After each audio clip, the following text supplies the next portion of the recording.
Então, aqui para mim não tem nada. Desculpe, pessoal, probleminha aqui, um erro técnico. Estou sem o TP aqui. A gente já tinha entrado no ar. Então, voltamos ao ar agora com as perguntas e respostas. Agora a gente vai estar fazendo as perguntas aqui e o pastor vai estar respondendo algumas perguntas. E o outro pastor convidado daqui a pouquinho vai estar aqui no ar também com a gente ao vivo. Pastor, a primeira questão colocada para nós através das pessoas do chat foi o seguinte: no céu iremos reconhecer nossos parentes? Sentiremos saudades de quem não está lá? Confesso que eu também tenho essa curiosidade, para saber se chegar no céu eu vou saber quem é Moisés, quem é Abraão, chegar e falar, Paulo, como você... Olha, queria ter sido como o tio. Então, na verdade, eu também tenho essa curiosidade. Eu acho que é uma curiosidade de todos, né? Todos querem saber como é o céu, isso é bom. Respondendo a sua pergunta, veja bem, a Bíblia fala sobre os galardões, né? Então você terá o seu galardão, eu terei o meu galardão. Agora, imagine se a gente não, ou se nós não tivéssemos lembrança de nada quando nós chegássemos no céu. Qual é o sentido de recebermos então o galardão? Então, na minha concepção, pelo que eu entendo biblicamente falando, nós teremos lembrança sim. No céu, nós vamos reconhecer, como o Fernando falou que tinha essa curiosidade, se ia conhecer o Abraão ou alguns personagens que ele citou. Então, nós teremos lembrança sim, essa é uma percepção bíblica. E é claro, como o nosso tempo é curto aqui, eu vou dar referência da parábola do rico e do Lázaro. A Bíblia mostra em Lucas, no capítulo de número 16, a partir do verso de número 19 ao 31, que quando ambos morrem, né, o rico e depois o Lázaro, o rico estava no Hades, né, e lá no Hades ele lembrou que tinha os seus irmãos e que ele não gostaria que passasse pelo mesmo tormento que ele estava passando, então ele se lembrou. Então a gente vê uma memória, no caso, seria a memória lá no inferno, né? E por outro lado, o Lázaro estava no seio de Abraão, que para nós é o céu ou o paraíso, e embora não se faça menção da memória de Lázaro, mas eu entendo que no céu nós teremos lembrança assim.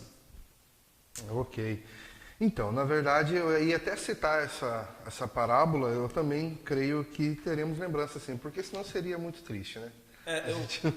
Eu estou tentando ser sucinto, mas um exemplo. Em Apocalipse, no capítulo de número 6, nós vamos ver lá almas falando com Deus acerca de um julgamento, até quando Deus não julgaria o sangue deles. Então, essas pessoas, que no caso são as almas que estavam lá no céu, em Apocalipse, falando algo que tem a ver com as memórias, aquilo que eles passaram e que eles estavam conversando com Deus até quando isso não seria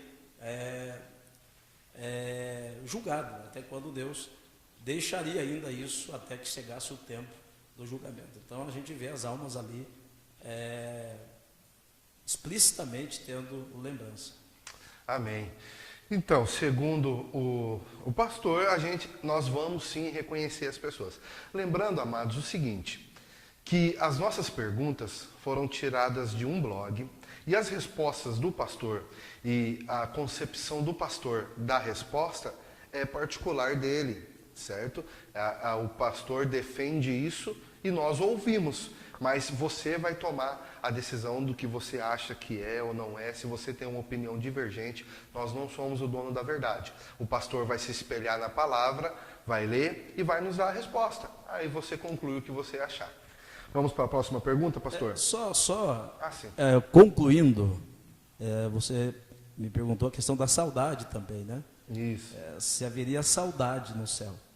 Aí já é uma outra coisa para a gente pensar. Sabe, a gente vai ter saudade, por exemplo, digamos que eu passei para o Senhor, não gosto muito de usar a palavra morte, digamos que eu passei para a eternidade, estou com o Senhor, então eu vou ter saudade das pessoas que lá não estão. A saudade nos traz tristeza, né? Então, veja bem, embora nós vamos ter uma memória, nós vamos lembrar dessas pessoas, por exemplo, no caso, Abraão, Isaac, Jacó, Davi, etc. Mas eu entendo que essa nossa memória, ela vai passar por um processo, e esse é um processo que Deus fará em nós, porque o nosso corpo vai se revestir da incorruptibilidade, de maneira que não tenhamos essa saudade, de maneira que sintamos tristeza, porque segundo Apocalipse 21, a partir do versículo de número 4, por exemplo, quando você sente saudade de alguém, você chora, e a Bíblia diz que no céu o Senhor vai enxugar dos nossos olhos todas as lágrimas, então não terá lágrimas, não terá dor, logo não terá saudade também. Ok, é isso aí, eu pensava praticamente a mesma coisa, mas como a gente recebeu as perguntas, né? Pastor, a segunda pergunta, que era um pouco peculiar. Lembrando que nós pegamos essa pergunta de um blog. A pessoa diz o seguinte: o que seria o arrebatamento da igreja? E qual será a igreja arrebatada? A pergunta é peculiar pelo seguinte: nós sabemos que o arrebatamento da igreja é o arrebatamento daqueles que foram chamados por Deus. Agora, quando a pessoa pergunta qual será a igreja arrebatada, provavelmente ela tem uma concepção de que existe uma única igreja santa, de que existe uma única placa ou algo parecido. Então eu queria pedir para que o pastor definisse para nós o que seria o arrebatamento da igreja e qual é essa igreja que será arrebatada. Será uma só? Será várias igrejas? O que o senhor tem para falar para nós, pastor? Bom, a palavra arrebatamento é uma palavra grega, arpazo, e essa palavra significa capturar ou rapto. Então a igreja será raptada. O Senhor Jesus vai vir arrebatar, raptar a igreja dele. Então, falando acerca da palavra arrebatamento, é isso. Assim como o Enoque, que andou com Deus durante 365 anos e Deus o arrebatou, Deus o tomou para si, assim também a igreja será arrebatada. Agora, qual é a igreja que será arrebatada? É a Assembleia de Deus, é a Comunidade Batista Adonai, a Presbiteriana, a Batista, enfim. Não, não será uma placa, não será um nome, uma denominação. Qual é a igreja que será arrebatada? É a igreja corpo. Nós somos a igreja. É só ler Romanos capítulo número 12 e vocês poderão entender um pouco melhor isso. Então, qual é a igreja que será arrebatada? A igreja corpo. É uma igreja que foi lavada, santificada pelo noivo, segundo Efésios, no capítulo número 5, a partir do versículo de número 25, numa tipologia entre o marido e a mulher, e aí Cristo e a igreja. Então essa igreja será apresentada sem ruga, sem mácula, sem mancha. Então, qual é a igreja que vai ser arrebatada? É a igreja corpo, e esse corpo que foi santificado pelo Cordeiro de Deus que tira o pecado do mundo. Mas pastor, e se alguém vier até a mim e dizer: a minha igreja é a igreja de Cristo, se você não estiver na minha igreja, você não irá para o céu. A salvação só se encontra na minha igreja. Se a pessoa falar isso para mim, você vai saber a resposta dessa pergunta daqui a pouquinho após o intervalo. Já já nós voltamos. Te espero aqui.